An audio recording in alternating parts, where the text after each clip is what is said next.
Most of the residents of the Park Manor Apartments for senior citizens just can't afford to take a cab whenever they want to go somewhere, and ill health keeps some from walking to just any bus stop. This morning, 78-year-old Jessie Toler listened to Dallas Transit System people, the mayor, and a city councilman sing the praises of a new system called Dial-A-Trip. Jessie and her neighbors were told how they can just dial the transit system office, and the Harwood street bus will swing by the apartments to pick them up. Then, when it's time to go home, you just tell the Harwood driver, and he'll let you off at Park Manor again.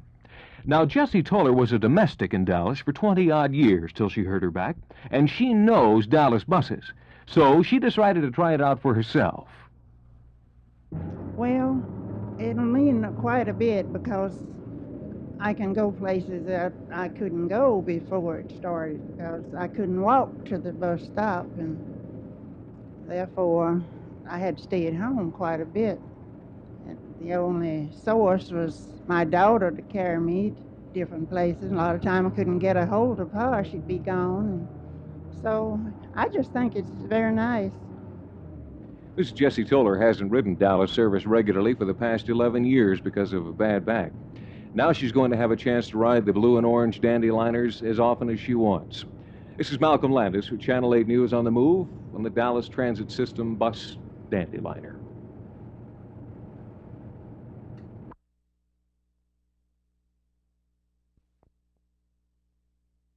The food service show is the biggest ever held in Texas and in the Southwest. There's a record 400 booths here in Exhibit Hall in the Tarrant County Convention Center in Fort Worth. Displayed are the newest foods and equipment, which will be tried and tested in the kitchens of restaurants, schools, and hospitals, and those passing the test of efficiency and public acceptance will filter down to the housewife and her kitchen at home. The convention, while closed to the public, is open at no charge to everyone in food service, whether members of the sponsoring Texas Restaurant or Texas Dietetic Associations or not. Prominent among the displays are two whiffing barrels, one a Kentucky bourbon, the other a Tennessee sour mash. When a convention visitor raises a barrel's head high, a mechanism within the barrel responds promptly with a heady whiff of whiskey.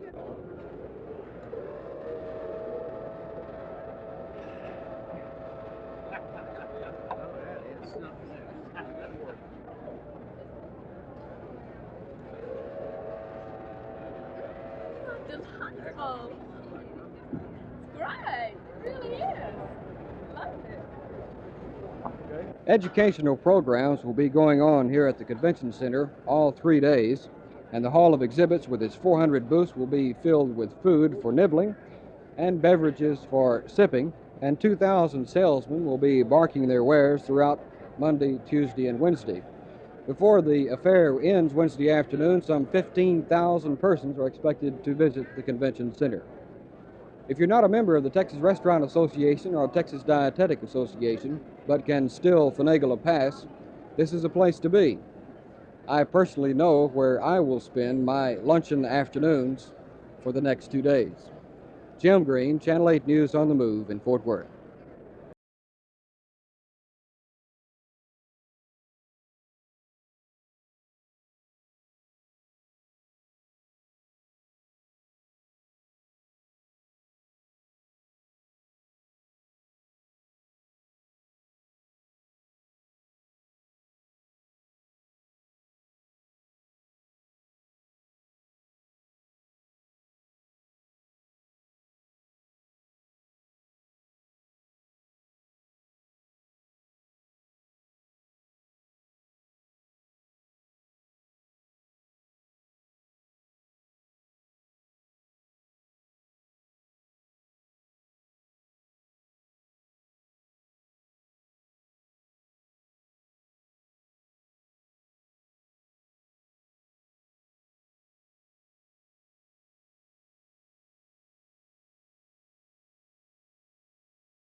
Well, of course, it would work in that anyone who had paid any tax toward the earnings tax would use that as a credit toward the payment of his ad valorem tax.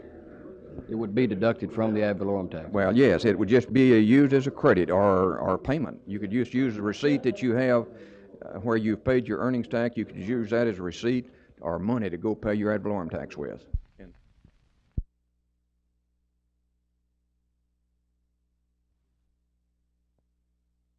Board of Education met tonight at supper meeting personnel with Mr. Hightower as our resource person. At that time, we went over proposals from the classroom teachers, proposals from the administration. I think we are a divided board. This is another night that I wish there were a back door to this building. But after all, it's only money, and you can't take it with you.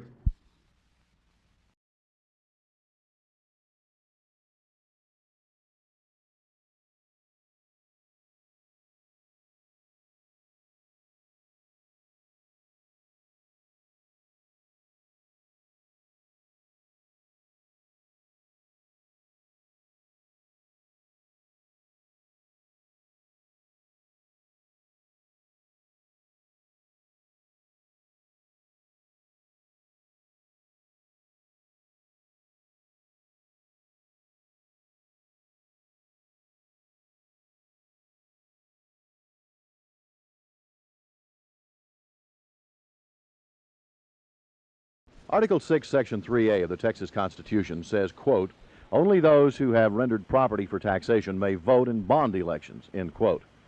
Now, literally translated, that would mean that if you're not on the tax rolls, you can't vote.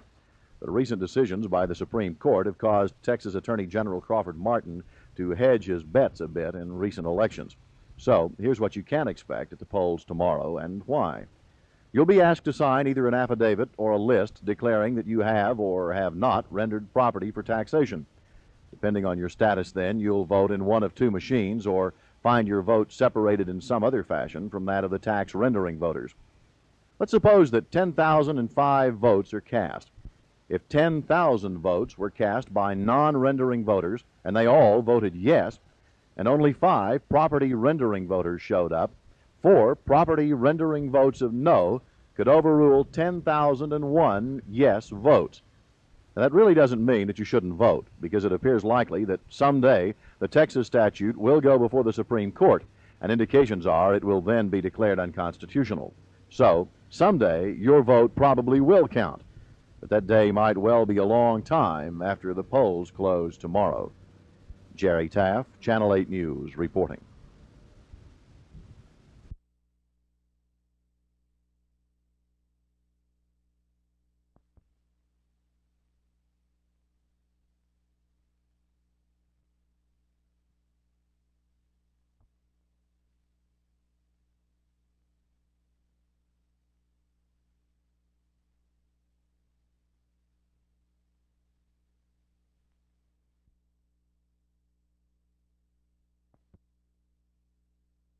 No, I don't.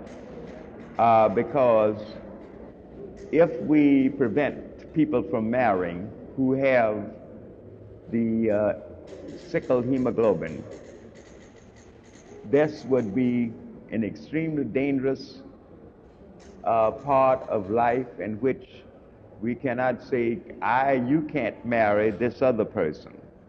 And if two people love each other and they have sickle cell hemoglobin, even realizing that one of their children out of 4 will have sickle cell anemia, they probably still would get married.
It's with great pleasure that I announce today the appointment of John Choice as my successor as coach of the Fort Worth Wings Hockey Club for the 1972-73 season. The reason for the decision is basically the fact that my duties as general manager and coach are almost a physical impossibility now with the extended travel that's involved, playing the interlocking schedule with the Western Hockey League. And I just felt that it would be better if we had two people doing the two jobs down here, and this way I could devote my entire efforts to the improvement of the hockey situation here and the upgrading the standard, so to speak, of our hockey club and making it hopefully the best franchise in the minor pro leagues. John and I have been friends for a tremendous number of years, and we know each other extremely well. And when I was confronted with his name as my successor, I jumped at it really because I felt that here's a man that's highly capable and highly qualified to do the job, and feel that he's going to bring an exciting brand of hockey to Fort Worth next year.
Voters of the city of Dallas will go to the polls tomorrow to decide the fate of a $172 million bond issue.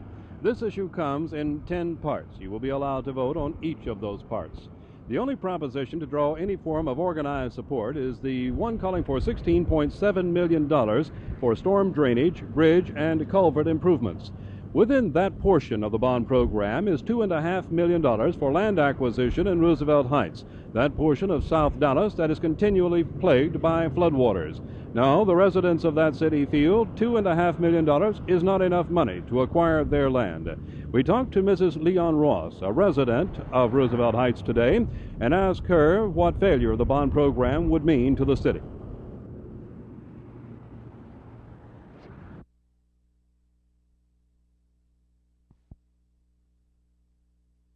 In order to give this issue fair treatment from both sides, we asked the same questions of Mr. Peter Baldwin, who is president of the Citizens Information Committee. Jim, it means a great deal as to the progress of Dallas. It has in it a number of different features, as you know, relating all the way from fire stations, libraries, street improvements, sewer lines, water lines, public improvements of various natures, and it is essential to our continued progress, I feel. Mr. Bowen, are the residents of Roosevelt Heights being misled by the city in how much money they will get for their property? I'm not sure what they've been told by others. The city has told them that if they desire to sell their property, they will receive enough money to put them in a good home, which in many cases is a better home than they now own. This property is also not industrial property. It is floodland, and it may be a long time before it is industrial property. In answer to your question, I'd say that they are being misled if they're told that their property is extremely valuable industrial property. Those in favor of the bond program say voter apathy may spell its defeat. Those who are opposed to the program say they don't care what causes it, they just want it defeated. There are 844,400 people living in the city of Dallas. Of them, almost 329,000 are eligible to vote. But according to the city secretary, only 65,000 will show up at the polls between 7 a.m. and 7 p.m. tomorrow. And that number could shrink to even fewer if the temperature again soars above 100. This is Jim Mitchell, Channel